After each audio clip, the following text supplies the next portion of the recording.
ABK Matin, l'interview.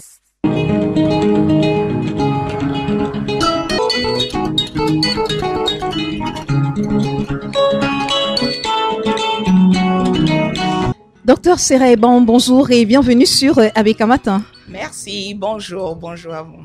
On parle avec vous de la journée mondiale de lutte contre l'hypertension artérielle qui se célèbre le 17 mai de chaque année. Le thème retenu pour cette célébration est « Mesurez votre tension artérielle avec précision, contrôlez-la, vivez plus longtemps ». Pourquoi, selon vous, ce thème a été choisi pour marquer cette célébration? Oui, ce thème dit tout vraiment sur l'hypertension artérielle. Ça dit tout sur les challenges que nous avons chaque jour avec les patients pour essayer de communiquer avec eux sur le nécessaire pour éviter les complications de l'hypertension artérielle. Parce que mesurer la tension, oui, c'est la base. Parce que on a une maladie qui fait tellement de dégâts, mais qui a un diagnostic vraiment facile. Donc, savoir si on a l'hypertension artérielle, aujourd'hui, c'est à la portée de tout le monde parce que il suffit d'avoir un tensiomètre. Maintenant, je dis toujours, le tensiomètre est devenu comme le thermomètre avant. Donc, chaque maison devrait avoir son tensiomètre. Mais même si on ne l'a pas, il n'y a pas un centre de santé dans ce Cameroun qui ne possède pas un tensiomètre. Même dans les marchés, vous allez voir les enfants qui se baladent avec les tensiomètres pour dire est-ce que vous voulez prendre votre tension. Le diagnostic est très facile. Donc on dit mesurer la tension, ça peut se faire. Tout le monde devrait pouvoir le faire. Dans les centres de santé, dans les pharmacies, on peut prendre sa tension. Le diagnostic est facile. Une tension artérielle supérieure à 140 sur 90, ça fait déjà penser qu'il y a un problème. Oui. Ça veut dire que peut-être on a l'hypertension artérielle, donc il faut aller recontrôler. Et si ça se confirme, ben là, le diagnostic est fait. Oui. Docteur Serra-Ebon, nous sommes dans un environnement où l'hypertension artérielle n'attaquait jadis que les personnes d'un certain âge, mais de plus en plus, on a des jeunes qui souffrent d'hypertension artérielle. Comment est-ce que cela s'explique? Oui, merci beaucoup pour cette question. Parce que il faut que les jeunes comprennent que l'hypertension artérielle, ce n'est pas une maladie des personnes âgées, oui, des retraités, des papas et des mamans. Oui. Parce que nous avons de plus en plus vraiment des jeunes de 25 ans, de 30 ans qui ont l'hypertension artérielle et malheureusement, rien n'est fait et on les voit au bout de 10 ans, ils arrivent avec des complications de l'hypertension artérielle telles que l'insuffisance rénale et les complications cardiovasculaires. Les jeunes sont de plus en plus touchés. On va comprendre que nos habitudes ont drastiquement changé et nos habitudes alimentaires ont aussi changé. Maintenant, on consomme beaucoup de junk food, comme on peut dire. On mange très, très salé. On ne fait pas de sport. Nous avons beaucoup de jeunes qui sont dans le surpoids. Et il y a aussi, nous ne négligeons pas qu'il y a beaucoup de stress, oui, actuellement. Le stress est un facteur de risque non négligeable pour l'hypertension artérielle. Et on ne sait pas, peut-être pour les raisons actuellement sociaux, économique, oui, qui ne facilite pas la tâche. Donc, il y a l'alimentation, il y a le stress, il y a le poids et aussi parce qu'on ne se contrôle pas. Disons la vérité. On a changé les habitudes, mais on n'a pas accompagné ces changements d'habitudes. Nous devons savoir que, compte tenu du fait que nous ne vivons pas comme on vivait avant, il faudra que tout le monde se contrôle. On ne peut pas avoir un jeune de 30 ans qui ne connaît pas sa tension. Donc, on lui demande, est-ce que vous avez déjà pris votre tension artérielle? Il va vous dire, il n'a jamais pris. Oui. Donc, c'est pas normal. Il faut cette éducation dès la base pour que chacun comprenne que savoir sa tension doit être part and parcel des choses comme les chiffres de sa carte d'identité, oui, donc on devrait savoir. Oui. Et docteur Serra-Ebon, quels sont les signes avant-coureurs d'une prédisposition à l'hypertension artérielle? Oui. L'hypertension artérielle, dans la majorité des cas, ne vous donnera aucun symptôme. C'est pourquoi on parle de de tueurs silencieux. Oui, parce que quand on parle maladie, le patient s'attend que la maladie doit mettre mal à l'aise. Donc, quand on dit qu'on est malade, on imagine que si on est malade, on devrait se sentir mal. Alors, c'est quelle maladie qui ne donne pas de symptômes? Alors, c'est difficile à croire qu'on est réellement malade. Pour la majorité des patients, l'hypertension artérielle ne vous donnera aucun symptôme. Il y a des patients qui peuvent arriver avec les maux de tête, la fatigue, d'autres symptômes, mais je vous dis que pour plus de 75% des patients qui ont l'hypertension artérielle, ils n'ont aucun symptôme. Il n'y a pas de signe. Donc, le malade se sent vraiment bien, mais sa tension artérielle est élevée. Et il faut savoir, à chaque fois que la tension artérielle est supérieure à la norme, cette tension artérielle, bien que sans symptômes, pas de signes, quoi que ce soit, mais c'est en train de faire des dégâts dans notre organisme au niveau de nos artères et on finira par les complications cardiovasculaires telles que les AVC, les crises cardiaques et surtout, n'oublions pas, il y a aussi l'insuffisance rénale qui fait des ravages dans notre société avec facteur de risque unique beaucoup de fois qui est l'hypertension artérielle. Alors, je voudrais partager avec les auditeurs une étude qui a été faite dans un hôpital dans notre ville de Douala. Qui a démontré que quand un patient fait un AVC, donc nous savons que l'hypertension artérielle, c'est un facteur de risque pour les maladies cardiovasculaires, surtout pour les AVC et les crises cardiaques. Quand un patient fait un AVC, le coût de la prise en charge d'un AVC pour 10 jours d'hospitalisation est d'environ 800 000 francs CFA. Donc, 10 jours à l'hôpital, quand on met les jours d'hospice, on met la pharmacie, l'exploration biologique, morphologique, kinésithérapie qui doit suivre après pour essayer de rétablir les fonctions du patient. On est dans environ 800 000 francs CFA. Mais, c'est pas fini. Sur ces patients qui étaient hospitalisés, 57% des patients avaient un revenu en dessus de 100 000 francs, qui est notre réalité. Et 41% étaient même sans revenu. Donc, vous comprenez qu'on est dans un pays où plus donc 57% des personnes qui doivent dépenser 800 000 gagnent 100 000 francs par mois et 41% n'avaient même pas de revenus. Donc, nous ne pouvons que nous rabattre sur la prévention. C'est important de prévenir pour ne pas se retrouver à devoir soigner. Et la prévention est possible. L'hypertension artérielle peut, par un changement de notre mode de vie, nous pouvons diminuer la probabilité demain de développer l'hypertension artérielle. Il faudra diminuer la consommation de sel. Cette consommation de sel dont on parle chaque jour et tout le monde pense comprendre, mais on voit que non. La vérité, c'est que nous consommons vraiment beaucoup de sel. Oui, et malheureusement, ce n'est pas seulement le sel que nous mettons dans la nourriture. Il y a des sources de sel cachées. Par exemple, le pain que nous consommons contient beaucoup de sel. Tout à fait. La charcuterie, contient beaucoup de sel. Et les mayonnaises. Exactement. Tous les produits de conserve contiennent beaucoup de sel. Donc, tout ce qui est dans les boîtes à conserve, on doit conserver avec un peu de sel. Avec beaucoup de modération. Mais il faut qu'on sache déjà que ce produit-là contiennent du sel. Donc, ce n'est pas seulement le sel que nous mettons dans la nourriture. Il y a des sources de sel cachées. Numéro 2, chacun devrait contrôler son poids. Donc, il faut éviter d'être dans le surpoids et tout ça, ça passe d'abord par l'alimentation, manger moins gras, mais aussi l'activité, l'exercice physique. Donc, c'est important d'intégrer dans sa vie de chaque jour un minimum d'activité physique. On parle de au moins 3 fois par semaine de faire un exercice physique et il n'y a pas l'âge pour faire une activité physique. Les activités physiques qui sont recommandées sont la marche, la course, la danse. La danse, c'est très important. Maintenant, j'apprécie. Il y a beaucoup de centres maintenant qui font dans la danse. Parce que la danse, c'est vraiment 100% parce que non seulement on fait de l'activité, mais on se fait énormément plaisir. Donc, je recommande beaucoup la danse. Il y a le vélo pour ceux qui peuvent le faire, la natation pour ceux qui peuvent le faire. Donc, vraiment, choisissez ce qui va avec vous et comme ça, quand vous partez faire, vous êtes encouragé, vous êtes content de le faire. Il y a le stress. Donc, il faut diminuer le stress. Le stress, c'est un facteur de risque indépendant des maladies cardiovasculaires. Quand on dit aux patients de diminuer le stress, ils demandent au médecin, mais est-ce qu'on peut vivre sans stress? Mais la réalité, c'est que si nous comprenons que le stress est vraiment un facteur de risque, il y a beaucoup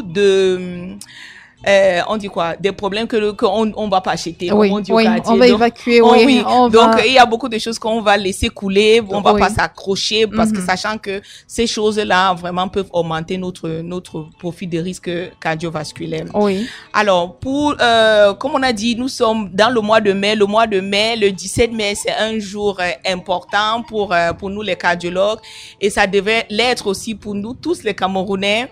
Le 17 mai, on célèbre la journée de lutte contre l'hypertension artérielle. Vous allez voir que beaucoup de campagnes, beaucoup de stands seront mis un peu partout dans le pays. Oui. Il y a ce qu'on appelle le May Month Measurement, le MMM, qui est une activité qui a déjà plusieurs années. Pendant le mois de mai, et même maintenant, on commence à faire que ça aille au-delà du mois de mai. Vous allez voir beaucoup de stands qui sont mis un peu partout dans vos quartiers, à côté de vos hôpitaux. Allez vous faire dépister.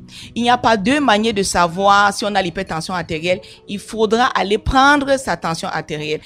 Beaucoup de fois, on voit les patients qui disent « Ah ben, je ne veux pas aller prendre ma tension parce que si je pars et on dit que je suis malade, je vais faire comment ?» Mais et là, ça c'est comme prendre sa tête et mettre dans le sable pour éviter de voir la réalité, pour voir la réalité. Mais oui. malheureusement, quand la réalité va frapper, ça va frapper par un AVC, ça va frapper par une crise cardiaque, par une insuffisance rénale. Et là, on sera obligé de voir ces réalités en face. Et là, c'est beaucoup de sous qui vont sortir. Non seulement ça va sortir, ça va plus entrer parce que malheureusement, ceux qui sont même encore plus touchés sont ceux qui sont les porteurs de la famille. Alors, si quelque chose comme ça arrive, non seulement de l'argent sort, ça ne va plus, ça va plus entrer. Oui, donc, je vous exhorte d'aller vous faire dépister. Chaque fois que vous avez l'occasion, quand on vous dit venez prendre votre tension artérielle, pendant ce mois de mai, il y aura beaucoup de stands là où vous devez pouvoir aller prendre ça gratuitement. Allez-y, ne vous faites pas décourager par ceux qui disent que non, quand on va vous diagnostiquer, maintenant c'est le traitement chaque jour, ainsi de suite. Ce n'est pas savoir qui va vous mettre dans les problèmes. Docteur Serra Aban, j'ai toujours tendance Docteur à dire Serra Aban, voilà, oui. Serra Aban. Oui. Quand on s'est fait diagnostiquer, est-ce qu'on doit être obligatoirement mis sous traitement? Est-ce qu'on doit tous les jours avaler des comprimés ou alors rien qu'en adoptant des habitudes qui sont recommandées, on peut réduire son niveau de tension artérielle et retrouver la normale? Merci beaucoup pour cette question. Alors, le diagnostic de l'hypertension artérielle, comprenez que l'hypertension artérielle est en grade. Il y a le grade 1, 2 et 3. Maintenant, si vous avez une hypertension artérielle, le médecin va vous dire que votre tension artérielle est de grade 1, 2 ou 3. Oui. Si vous êtes de grade 1, beaucoup de fois, l'hypertension artérielle de grade 1 ne nécessite pas immédiatement le traitement. Donc, de grade 1, le médecin va vous dire il faut diminuer le sel, commencer à faire le sport, ainsi de suite. Et puis, après 3 mois, vous allez être réévalué. J'ai bien dit après 3 mois. Oui. Ça ne veut pas dire disparaître. Donc, Oui. si le médecin vous a dit pour le moment, il ne faut pas le traitement, revenez après 3 mois pour qu'on va vous réévaluer pour voir si vous avez besoin du traitement ou pas. S'il vous plaît, revenez voir le médecin. Oui. Maintenant, de grade 2 en montant, en général, le traitement sera mis. On va vous mettre un traitement. Oui, ça, ce sont les recommandations. Alors, le traitement de l'hypertension artérielle, à ce jour, c'est un traitement qui se fait chaque jour. Donc, le malade devrait prendre son traitement chaque jour. Et on n'a pas encore inventé le comprimé qui se prend une fois par semaine ou une fois par mois. Donc, si vous avez été diagnostiqué et le médecin vous a mis un traitement, ce traitement doit être pris chaque jour. Sur quelle période? Toute la vie? Oui, les malades veulent toujours savoir. Donc, est-ce que docteur, je vais devoir prendre le médicament à vie? La réponse, c'est oui. Donc, on dit oui. Quand vous êtes déjà au grade 2 oui, de l'hypertension artérielle. Oui. Donc, le médecin va vous mettre sur traitement et ce n'est que le médecin qui va décider si vous devez arrêter le traitement. Quand on met le traitement, le message qu'on veut passer au malade, c'est que ce traitement sera pris à vie. Maintenant, s'il y a des raisons pour lesquelles, à la fin, on va devoir interrompre ce traitement, ça sera votre médecin à décider. Oui. Ne prenez pas ça sur vous. Ça veut dire quoi? Peut-être on vous met sur traitement, vous développez des effets secondaires de votre médicament. C'est quoi? Peut-être la fatigue, peut-être, on ne sait pas, il y a plein d'effets secondaires que vous pouvez développer. arriver par rapport à peut-être tout médicament peut donner un effet secondaire. Donc, quand on prescrit le médicament de la tension, ça peut arriver que vous développez un effet secondaire. Maintenant, rentrez voir votre médecin pour que le médecin évalue avec vous pour décider s'il faut changer le médicament. Maintenant, il y a des moments où peut-être on vous a mis sous traitement et que on ne sait jamais, la tension est tellement bonne et que peut-être ça a baissé tellement. Ça ne veut pas dire qu'on doit arrêter le traitement. Oui. Si votre tension est normale, ça ne veut pas dire que vous êtes guéri. Vous devez continuer à prendre votre médicament. Le fait que la tension s'est normalisée ne veut pas dire qu'il faut arrêter le traitement. On a plein de malades qui viennent en consultation, qu'ils étaient mis sur traitement. Maintenant, ils ont laissé le médicament et ils reviennent avec des chiffres de tension qui sont très élevés. Oui. Quand on leur demande, ils disent, bon, j'avais commencé le traitement et puis la tension allait bien. J'étais déjà à 12, 120 sur 80. Donc, j'ai pas vu la nécessité de continuer le traitement. Ça, il faut pas le faire. C'est quoi la fréquence de contrôle lorsqu'on est sur traitement permanent? On doit se rendre combien de fois par, je sais pas si c'est par mois. Exactement. Ou c'est par trimestre, c'est le médecin? Oui, très bien. Oui. Oui. Alors, au début, quand le traitement est mis, bien sûr, le malade va revenir. Je dis, dès qu'on a diagnostiqué, on a mis sur traitement, le médecin pourra demander de revenir peut-être après une semaine pour recontrôler.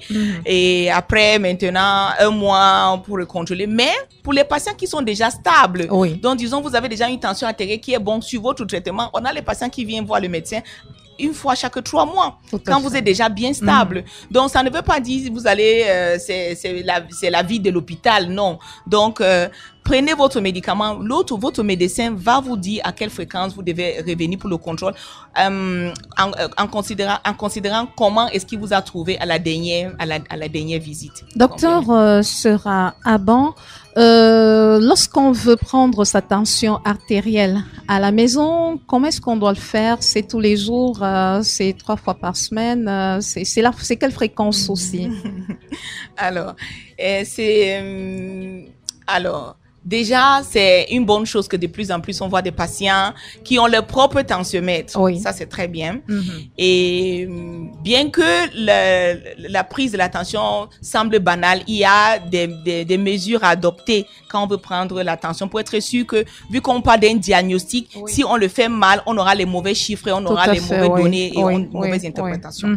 Donc, si on doit prendre sa tension, d'abord, il faut être à repos. Vu qu'on parle de la tension artérielle, à repos. Parce que si on prend la tension quand nous tous on est en train de courir, vous allez voir que la tension sera élevée, mais ça ne veut pas dire qu'on est hyper tendu, c'est simplement parce qu'on est à l'effort. Donc, il faut prendre la tension à repos. Donc, le malade à la maison doit d'abord s'asseoir 10 à 15 minutes de repos, pas immédiatement après avoir mangé. Bien, le non-malade, hein, celui qui veut prendre sa tension de façon routinière. Voilà. Donc, il se repose 10 à 15 minutes, il s'assoit sur une chaise et les bras doivent être, le bras sur lequel on va prendre la tension doit être bien posé au niveau, peut-être suspendu sur une table, bien supporté. Le dos, on doit être assis sur une chaise sur laquelle on peut bien adosser le dos.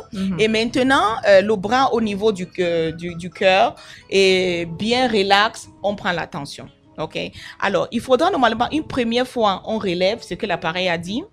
On se repose après 2 minutes environ, on reprend, on relève ce que l'appareil a dit. On se repose encore une 3e fois, on prend, on relève. Donc, on aura pris 3 mesures. OK? Et on doit faire ça un bras et après on passe sur l'autre bras. OK? Maintenant, comme ça, on aura une moyenne de 3 prises. Sur un bras, une moyenne de 3 prises sur l'autre bras. C'est normal d'avoir une différence de valeur. Donc, ne vous attendez pas d'avoir les mêmes valeurs sur les 2 bras. À chaque prise, déjà, ça va changer. Et même entre un bras et l'autre, ça va changer. Maintenant, le malade, les auditeurs peuvent se demander, si je prends sur les 2 bras et qu'un bras est plus élevé, l'autre est plus bas, qu'est-ce que je dois considérer? On considère la tension la plus élevée. Donc, là où le bras où c'est plus élevé, c'est la tension là qu'on va retenir. Maintenant, sur la fréquence de mesure, prendre sa tension chaque jour, non, parce que ça peut être même it could bring some stress, ça pourra vous faire être un peu stressé d'être chaque jour là pour prendre la tension. Non, donc ce n'est même pas conseillé. Pour les patients qui sont déjà sur traitement, on leur donne ce qu'on appelle la fiche d'automesure. Et 3 jours avant leur rendez-vous chez le médecin, ils vont prendre leur tension et venir avec la fiche. Oui. Donc, pour ceux qui ne sont pas malades, s'ils ont pris une fois, la tension est bonne, ils peuvent répéter même après 3-4 mois, pas besoin. Mais pour ceux qui sont malades, leur médecin va leur donner la fréquence par laquelle ils doivent mesurer la tension. Nous allons sortir de notre entretien très enrichissant de ce matin, docteur Sera Aban. Qu'est-ce qui est prévu? Parce qu'il faut dire aussi, vous avez une clinique dans laquelle vous suivez des patients. Qu'est-ce qui est prévu pour cette journée mondiale de lutte contre l'hypertension artérielle chez vous? Alors, je suis docteur Aban Sera, cardiologue au cabinet de cardiologie Cardio Plus, qui est ici à Bonamoussali, derrière Tradex, Denver, à l'ancien immeuble de la CMPS. Pour le 17 mai, le cabinet de cardiologie Cardio Plus, nous offrons des consultations de cardiologie gratuites pour les patients.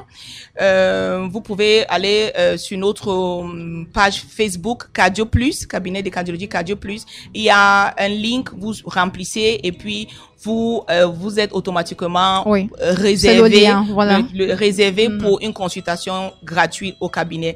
Donc, le 17 mai, samedi le 17 mai, de 8h à 13h, nous allons faire des consultations de cardiologie gratuites pour les patients. Vous êtes invités.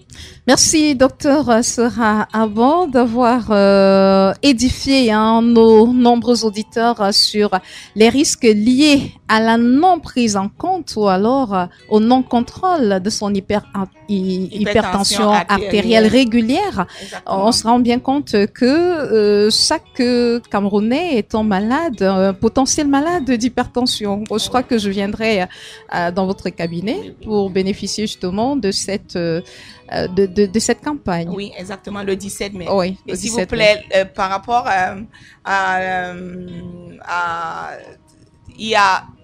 nous sommes environ 35% de la population camerounaise qui est affectée par l'hypertension artérielle.